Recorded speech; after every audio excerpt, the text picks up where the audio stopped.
Hello, and welcome to the daily reflections from St Mary Magdalene with St Martin's Church on Thursday the 2nd of July. If you haven't read our readings for today already, they should be on the screen in front of you now.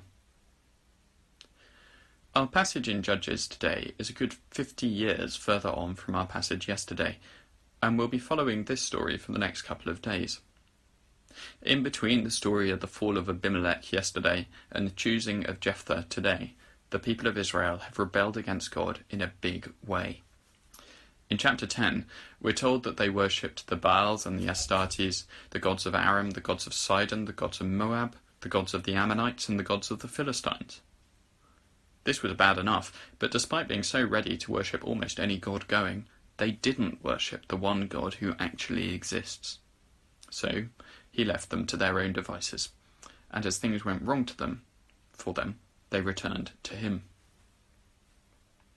At the start of our passage today, we're introduced to Jephthah, who God sends to rescue Israel. Jephthah has an unpromising start. He's been turned out by his own family and is an outlaw. He's understandably suspicious of their overtures to him and wants assurances. There's a cost to his leadership. He must rule.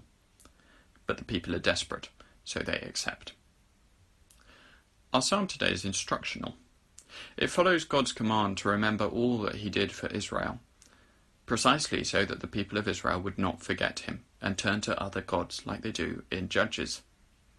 Only the true God could have provided for Israel in these ways. The condition of God's protection was the Israelites' continued service and worship. This is what was lacking in much of the book of Judges.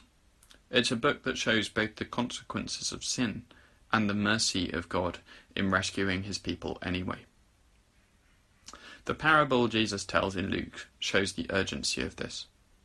God gives us free will in this life and has provided us with opportunity after opportunity to know him. The Bible introduces us to him. Jesus came so that we could know him. He sent the Holy Spirit so that he could be in our hearts. God wants us to turn to him, to love him as he loves us. But God is also our judge. We feel the need for this instinctively. We know that there's limited justice in this life, but God promises full justice.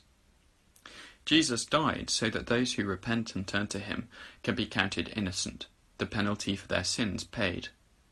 But for those who reject the opportunities that God provides, there will come a point at which they stand before their judge and must answer for their rebellion. This is not a pleasant thought. We like to think of God as fluffy and safe. But as C.S. Lewis tells us in the Narnia books, God isn't tame. There's a penalty to sin.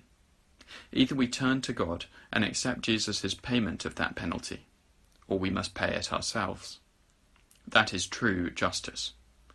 So stay focused on God, repent of your sins, and live with him for eternity.